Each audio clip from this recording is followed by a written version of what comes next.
के नतीजे सामने आते हुए और इस वक्त आईओबी के नतीजे भी हम आपके सामने रखते हैं और नतीजे फिलहाल बेहतर नजर आते हुए अगर हम मुनाफे की बात करें तो ये 24.3% बढ़कर 808 करोड़ पर पहुंचा है।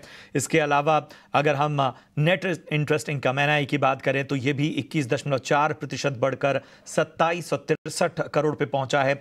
ग्रॉस एनपीए जो है वो 3.9% से घटकर 3.1% पर पहुंचा है। हालांकि नेट एनपीए में कोई बदलाव यहां पर नजर नहीं आता हुआ। वहीं बात करें पी प्रोविजनिंग ऑपरेटिंग प्रॉफिट की तो ये 4.2% बढ़कर 1900 के ऊपर नजर आता 1961 करोड़ के करीब पहुंचा है। अक्षय जी, मैं आपके पास आना चाहूंगा, कैसे लग रहे हैं आपको आईओबी के नतीजे? अगर इंडियन ओवरसीज बैंक के नतीजों के बाद प्राइस रिएक्शन देखें आप, तो एक सपाट ट्रेडिंग देखने को मिल रहा है। और अगर चार्ट स्ट्रक्चर में भी देखूं तो एक रेंज में ही सीमित है स्टॉक। तो जो अपर एंड का रेंज है 70 है और lower end of the range है वो करीबन 55 है। एग्जैक्टली मिड पॉइंट पे हम लोग ट्रेड कर रहे हैं। तो कोई ट्रेड बनता हुआ नहीं दिख रहा है मुझे। नतीजों के बाद भी कुछ एक्शन, बढ़िया रिएक्शन नहीं दिख पा रहा है। तो मैं कहूंगा कि इसे वेट एंड वॉच पे रखे या फिलहाल ट्रेड अवॉइड करे। जिनके पास है वो अपना स्टॉप लॉस 57 पे ट्रेल करके होल्ड करे। तो कुछ ट्रेड बनता हुआ नहीं दिख रहा है, तो कुछ व्यू नहीं बन रहा है आईओबी में।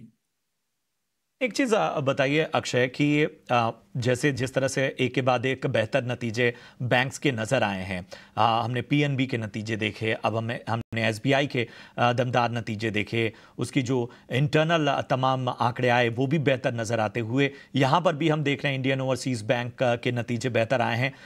इन सब का पूरे बैंकिंग सेक्टर पे या अगर हम बात करें जो पीएसयू बैंक्स हैं और बैंकिंग पॉकेट्स हैं उन पर आप किस तरह का नजरिया बन रहा है? क्या कोई और बेहतर संकेत आने वाले वक्त में नजर आ सकते हैं?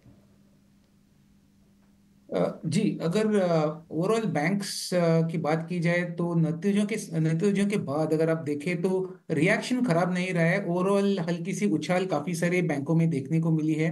ओवरऑल मार्केट का जो ओवरऑल ब्रॉडर पर्सपेक्टिव है मई सीरीज में काफी मुनाफा वसूली है, पोजीशनिंग लाइट है। कोई भी इलेक्शन का जो दौर चल रहा है उसमें एक एग्रेसिव या लॉन्ग बेट, पोजिशनल लॉन्ग बेट बना के नहीं चलना चाह रहा है। तो उसके चलते आपको जो रिएक्शन है रिजल्ट के बाद अच्छे रिजल्ट पे भी स्टॉक में ज्यादा बढ़त नहीं देखने को मिल रही है। तो स्टॉक स्पेसिफिक एक्शन रखना बहुत जरूरी है। कोई भी आप स्टॉक रिजल्ट के नतीजों पे ट्रेड कर रहे हैं तो छोटी सी जो मोमेंटम वाली रैली है उसको आप पकड़ने की कोशिश करें। तो मैं, अगर मुझे कोई स्टॉक्स का नाम चुनना है प्राइवेट बैंकिंग स्पेस में, तो यहाँ पे मैं चुन कहूंगा कि प्राइवेट बैंकिंग में फेडरल बैंक इसका एक अच्छा सेटअप है। तो आप फेडरल बैंक कंसिडर कर सकते हैं from short term buying perspective. और अगर पीएसयू नेम्स में अगर आप देखें तो स्टेट बैंक, जिसके नतीजे अभी जस्ट निकले हैं, तो उसका भी काफी तेज सेटअप है।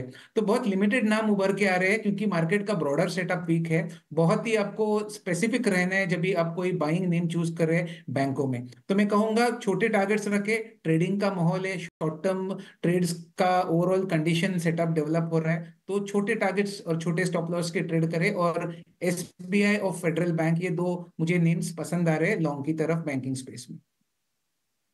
फिलहाल जो बाजार है उसमें बेहतर नतीजों के बावजूद थोड़ा सा स्टॉक स्पेसिफिक एक्शन पर फोकस करना होगा और यहां पर एसबीआई और फेडरल बैंक पसंद आते हुए अक्षय जी को। चलिए